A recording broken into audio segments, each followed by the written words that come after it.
Bollywood silver screen presenting friends with benefits. ये कहानी है डिलन की और जेमी की। इस कहानी की शुरुआत में दिखाते हैं कि इन दोनों का ब्रेकअप हो जाता है। ये दोनों अलग अलग शहरों में रहते हैं और अब इन दोनों को ही प्यार से, मोहब्बत से, कमिटमेंट से नफरत है। ये किसी भी रिलेशनशिप में नहीं जाना चाहते।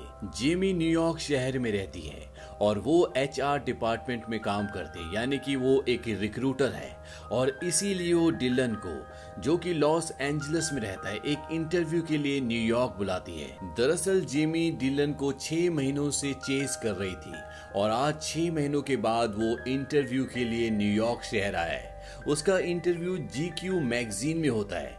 हालांकि डिलन को कॉन्फिडेंस नहीं होता, लेकिन जेमी चाहती है कि किसी भी कीमत पर उसे ये जॉब मिल जाए, क्योंकि अगर उसे ये जॉब मिल गया तो इसका कमीशन उसे मिलेगा। डिलन जीक्यू मैगजीन में इंटरव्यू देता है और उसे ये जॉब मिल जाता है, लेकिन अभी भी वो ये डिसाइड नहीं कर पाता कि वो ये जॉब करेगा कि नहीं, क्योंकि उसे न्यूयॉर्क शहर इतना पसंद नहीं है। इसीलिए जेमी रात को उसे न्यूयॉर्क शहर घुमाने के लिए ले जाती है।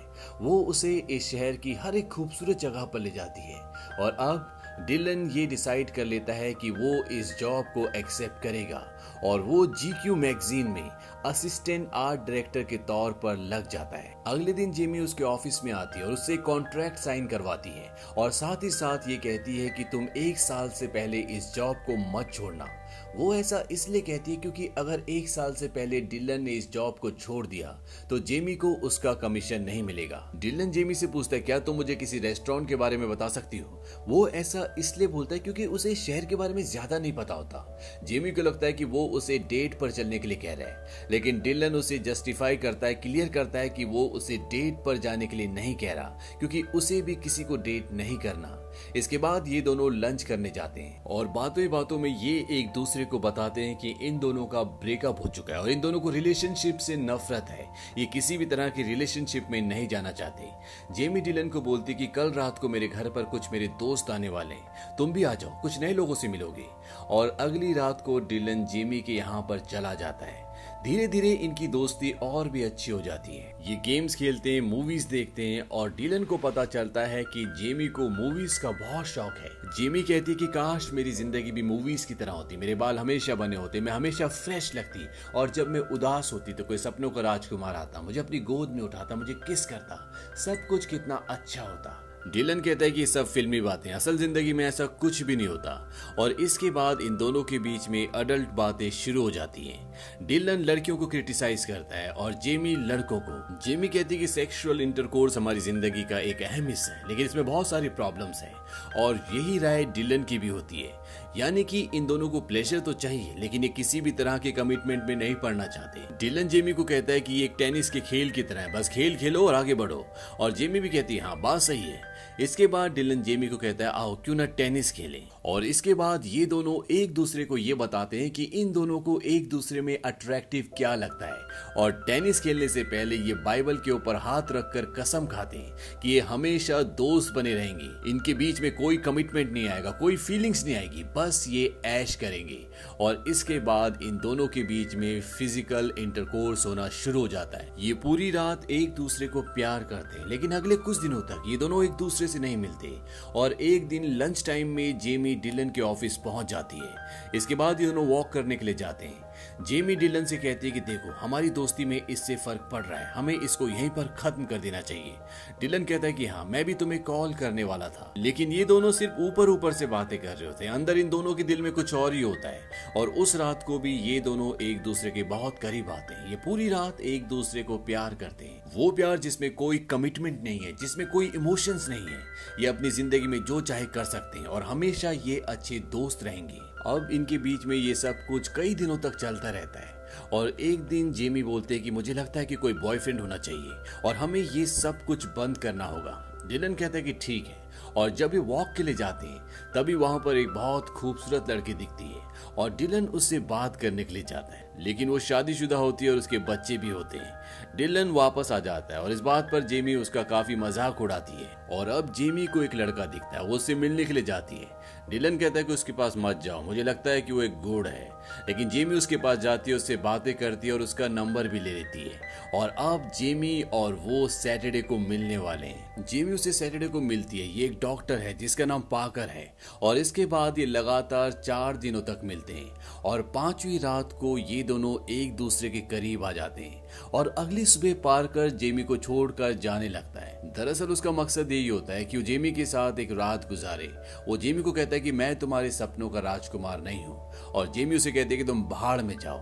पार्कर वहां से चला जाता है और जेमी सीधा डिलन के पास जाती है। डिलन कहता है कि एक लड़का है, उसने तुमसे 5 दिनों का टाइम मांगा, उसके बाद उसे जो चाहिए था उससे मिल गया, बात यहीं पर खत्म हो जाती है। तुम्हें अपनी मॉम के साथ वीकेंड की छुट्टियों पर जाना चाहिए, जो तुम लोगों का प्लान है। डिलन जेमी को एक पेंटिंग भी गिफ्ट करता है क्योंकि उसे पता है कि जेमी को इस तरह की पेंटिंग्स पसंद है।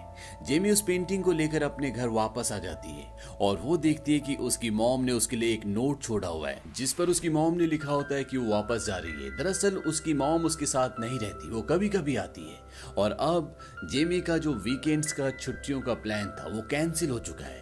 वो डिलन को कॉल करती है। डिलन अपने घर लॉस एंजलिस जा रहा होता है और वो जेमी को बोलता है कि तुम्हें मेरे साथ मेरे घर आना चाहिए, मेरी फैमिली तुम्हें देखकर बहुत खुश हो जाएगी। हालांकि जेमी उसे मना करती है लेकिन डिलन उसकी ऑनलाइन टिकट बुक कर देता है और ये दोनों के दोनों लॉस एंजलिस डिलन के घर पहुंच जाते हैं। डिलन की फैमिली में उसकी बहन का बेटा और उसके डैड होते हैं। उसके डैड को अल्जाइमर की बीमारी होती है जिसमें इंसान कभी कभी सब कुछ भूल जाता है और डिलन की मॉम का और उसके डैड का डाइवोर्स हो चुका है, इसीलिए अब वो उनके साथ नहीं रहती। यहाँ पर डिलन के बारे में जेमी को बहुत सारी बातें पता चलती हैं जो उसे पहले नहीं पता थी। डिलन की पूरी फैमिली जेमी को बहुत पसंद करती है और जेमी भी डिलन की फैमिली के साथ बहुत एंजॉय करती है। हालांकि जेमी और डिलन आपस में ये डिसाइड कर चुके थे कि अब इनके बीच में फिजिकली कुछ भी नहीं होगा, लेकिन ये दोनों अपने आप को रोक नहीं पाते और एक बार फिर से इन दोनों के बीच में फिजिकल रिलेशनशिप डेवलप हो जाता है। हालांकि ये दोनों अच्छे दोस्त हैं लेकिन ये दोनों एक दूसरे की केयर करते हैं। इन दोनों की आपस में केमिस्ट्री बहुत अच्छी होती है और यहाँ पर ये बहुत एंजॉय भी करते हैं और जेमी भी डिलन के परिवार का एक हिस्सा बन जाती है। ऐसा लगता ही नहीं कि वो उनके परिवार की सदस्य नहीं है। डिलन की बहन डिलन से कहती है कि अगले हफ्ते मुझे कहीं जाना है, तुम डैड को अपने पास बुला लेना। वो कहता है कि ठीक है, मैं डैड को अपने पास बुला लूंगा और अब वो मेरे साथ ही रहेंगे। डिलन की बहन कहती है कि हमें जेमी से मिलना कब होगा। डिलन कहता है कि मुझे नहीं पता। डिलन थोड़ा रूडली बिहेव कर रहा होता है, इसीलिए उसकी बहन कहती है कि गर्लफ्रेंड से झगड़ा हुआ है। डिलन कहता है कि वो मेरी गर्लफ्रेंड नहीं है, हम दोस्त हैं। उसकी बहन कहती है कि उस रात को मैंने तुम्हें जेमी के कमरे से निकलते हुए देखा था, अब मुझसे झूठ बोलने की, मुझसे छुपाने की कोई जरूरत नहीं है। डिलन अपने और जेमी के रिश्ते के बारे में अपनी बहन को बताता है।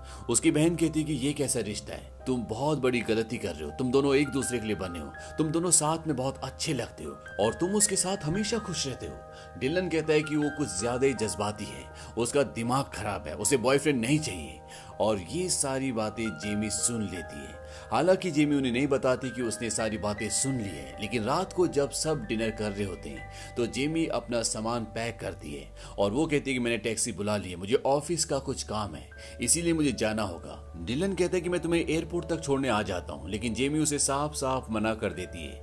हालांकि वो बाहर तक भी आता है लेकिन वो टैक्सी का दरवाजा बंद करके वहां से निकल जाती है।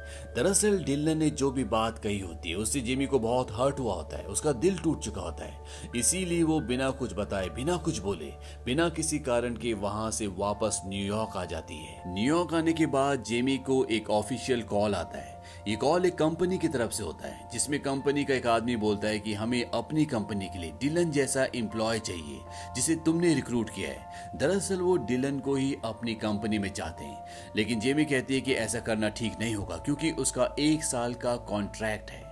इसके बाद डिलन भी न्यूयॉर्क आ जाता है और न्यूयॉर्क आने के बाद वो जेमी को कई बार कॉल करता है, लेकिन जेमी उसका कॉल रिसीव नहीं करती। और एक दिन डिलन को पता चल जाता है कि जेमी कहाँ पर है। वो उससे मिलने के लिए जाता है और यहाँ पर डिलन को पता चल जाता है कि जेमी उससे नाराज क्यों है। वो जेमी को जस्टिफिकेशन देता है। वो कहता है कि वो सब कुछ मैंने इसलिए कहा था क्योंकि मैं अपनी बहन को टालना चाहता था, क्योंकि वो एक ही सवाल को बार बार पूछ रही थी। लेकिन जेमी उसकी कोई भी बात नहीं सुनना चाहती और यहाँ पर इन दोनों के बीच में आर्ग्यूमेंट्स होना शुरू हो जाते हैं। दोनों एक दूसरे को गलत ठहराते हैं और जेमी वहां से चली जाती है। हालांकि इन दोनों की दूरी इन दोनों को ही परेशान कर रही होती है, लेकिन ये दोनों अपने दिल का इजहार किसी को भी नहीं करते, क्योंकि इनको खुद भी नहीं पता होता कि ऐसा क्यों हो रहा है। डिलन उन फिल्मों को देखता है जो जेमी देखती है। वहीं दूसरी तरफ जेमी को यह पता चलता है कि वो कंपनी, जिस कंपनी का कॉल जेमी को आया था, जो कंपनी डिलन को हायर करना चाहती है, वो कंपनी डायरेक्ट डिलन के पास पहुंच गई और डिलन भी उनके प्रपोजल को एक्सेप्ट कर रहा है। यानी कि वो GQ मैगजीन की जॉब छोड़ रहा है जहां पर उसे जेमी ने लगवाया था और अभी उसे 1 साल पूरा नहीं हुआ और उसने ऐसा किया तो जेमी को उसका कमीशन नहीं मिलेगा। जेमी डिलन के पास जाती है और कहती है कि तुम ऐसा नहीं कर सकते, तुम्हारा 1 साल का कॉन्ट्रैक्ट है। लेकिन डिलन कहता है कि मुझे अच्छा ऑफर मिल रहा है और मैं उस जॉब को एक्सेप्ट करूंगा। जेमी कहती है तुम ऐसा इसलिए कर रहे हो क्योंकि तुम मुझसे बदला लेना चाहते हो और अगर तुमने ऐसा किया तो 1 साल का जो मेरा कमीशन है वो मुझे नहीं मिलेगा। डिलन कहता है कि अगर मैंने नौकरी छोड़ी तो तुम्हें तुम्हारा चेक मिल जाएगा। जेमी कहती है कि मुझे इसकी जरूरत नहीं और वो वहां से चली जाती है। जेमी को उसकी मॉम समझाती है, कहती है कि तुम वो गलती मत करना जो मैंने की। मेरी जिंदगी में कई लोग आए लेकिन उनमें सिर्फ एक ही इंसान परफेक्ट था और वो थे तुम्हारे डैड। दरअसल कहीं ना कहीं उसकी मॉम उसे ये समझाने की कोशिश कर रही होती है कि डिलन अच्छा लड़का है, तुम एक दूसरे के लिए बने हो और तुम्हें सच्चाई को एक्सेप्ट करना होगा। वहीं डिलन के डैड भी अब न्यूयॉर्क आ जाते हैं क्योंकि डिलन की सिस्टर को कहीं जाना होता है और न्यूयॉर्क आने के बाद डिलन के डैड उसे बताते हैं कि मेरी जिंदगी में एक लड़की थी, उस वक्त जब मैं नेवी में था। उसकी आंखों में मेरे लिए प्यार था लेकिन मैं कभी समझ ही नहीं पाया, या शायद मैं समझ गया था लेकिन मेरे अंदर जो मेरा ईगो था उसने मुझे ये बात कभी कहनी नहीं दी। काश ये बात मैं उस वक्त समझ पाता जब मैं तुम्हारी उम्र का था। जिंदगी बहुत छोटी होती है और शायद कहीं ना कहीं मेरा पहला प्यार ही कारण था जो तुम्हारी मॉम मुझे छोड़कर चली गई। डिलन अपने डैड से कहता है कि जेमी के साथ मेरा सब कुछ खराब हो गया, अब वो मुझसे बात भी नहीं करती, हम दोनों के बीच में बहुत दूरियां आ गई। डिलन के डैड बोलते हैं कि अगर थोड़ी सी भी गुंजाइश है तो तुम अपने दिल की बात बोल दो और इसके बाद ये दोनों वहां से निकल जाते हैं। वहीं जेमी को दिखाया जाता है वो ग्रैंड सेंट्रल स्टेशन पर होती है। दरअसल वो अपनी मॉम को ढूंढ रही होती है। वो अपनी मॉम को कॉल करती है और अपनी मॉम से पूछती है कि आप कहाँ हो। उसकी मॉम कहती है कि मैं टाई पहने हुए लड़के के पास हूँ। वहां पर काफी भीड़ होती है। जेमी कहती है कि यहाँ पर कई लोगों ने टाई पहनी है। जेमी की मॉम कहती है सामने सीढ़ी पर देखो, मैं वहां पर खड़ी हूँ। और जब जेमी सामने देखती है तो वहां पर उसकी मॉम नहीं बल्कि डिलन होता है। दरअसल डिलन ने जेमी की मॉम के साथ ये प्लानिंग की होती है।